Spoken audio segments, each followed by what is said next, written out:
Where would your money do better then if you are not taking a passive approach?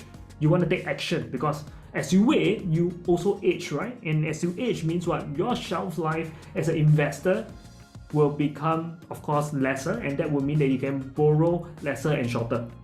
Okay, so how shall we take a proactive approach in the market space? And chapter number 2 will be covering that. Alright, so in this instance, we have covered the marketplace already. Right now, we want to go into the buyer's profile. And with the buyer's profile, again, based on the masterclass I've shared previously, it's about the intent of your purchase. Is it for legacy planning, stay with good paper value gain, passive investment vehicle, or to cash in and out in the shortest period of time?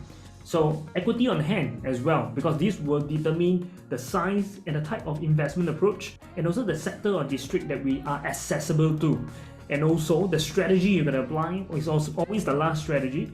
So we then talk about the existing property. Should you fully pay off, gear up, or even decouple if you're holding something today? And you have a HDB on hand, should you be selling off to avoid paying ABSD, or keep it for passive income?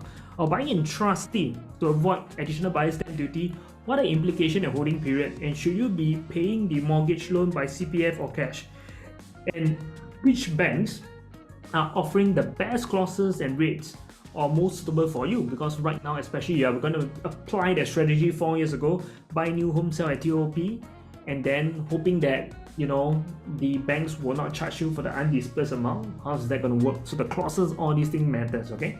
So with that, we want to basically share with you this particular screen grab here. This is one of the YouTube videos that we have done, showing how this will impact your investment, okay? So with that, we're going to focus a lot about the intent of your purchase. And why? Because intent is everything, okay? So when you talk about intent of your purchase, given the different so-called denominator here, it affects your horizon. That means how long you're gonna, hold that property, right? Because if you're buying for stay, like a home investor, it's gonna take a slightly longer time, right? But you're just flipping the property, you want the shortest time possible, okay? And of course, the size of property and the budget as well. If investment, likely you're gonna portion not so much. But if you stay, comfort is important, and the familiarity of the location and schools are important. Then the budget may stretch a little. And of course, the funds allocation again, because that will be the amount of runway that you will be cutting off for your so-called savings, right? Okay. So with this, we want to talk about investors. We're going to bring in a few profiles here. And profile A is basically someone that are looking to profit in the shortest time. Okay, I believe everyone wants to do this, right? Go in and out in the shortest period of time if you are investment only intention. And then the next one is cash flow and high margin. And what is this? That means they want to buy something that allows them to take some form of passive income already. At the same time, they also want high profit. So this guy wants everything, but don't mind going through the hustle and bustle.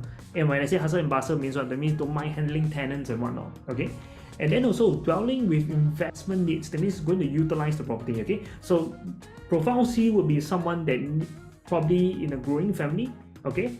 And probably within the age of less than 37 years old. All right. And then profile D is someone that wants to stay in the property and also want capital appreciation at the same time, want rental income also. So profile D is maybe someone within the seniority age already, just want to rent out one of their 1 to 2 rooms and then getting some cash flow to help them with sustaining their lifestyle and whatnot. And probably this is their last move already. Okay. So once we gain context of the intention, we then know how are we going to use the learning that I just shared with you so far in chapter 1 to take action. Okay. So with this, let's go into the types of buyers. Profile A.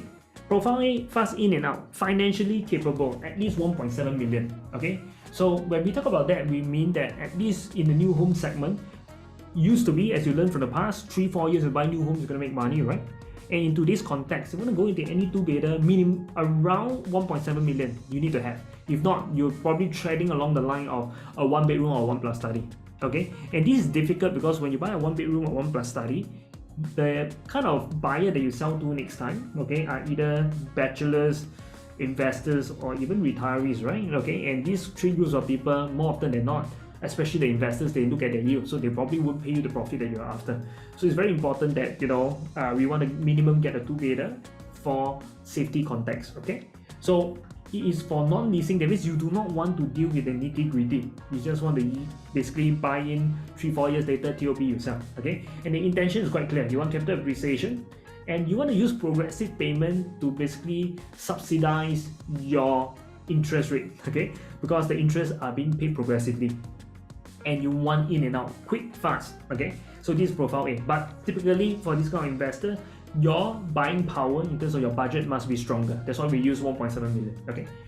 And profile B, they are mainly driven by cash flow. That means you want passive income, but at the same time you want high margin for your profit, okay?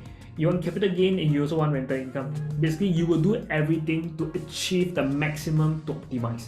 Okay, I believe profile B will be some of you out there, they are looking for some form of safety net, no income, not working, at least got rental coming in, etc. Okay, so those people fall under this category. And more often than not, you buy something that is already ready, right? Okay, so that's the resale so-called segment.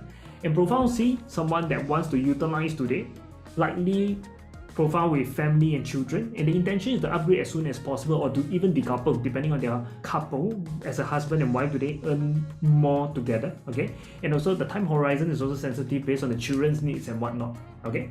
And then profile D will be dwelling but wants renter, stay and still want renter, and likely we're going to go into UT zone of new township and relocation of as I said. Why that? Because this is likely their last move and they are using it for legacy and rental. So like I said, this is for someone they are a lot more older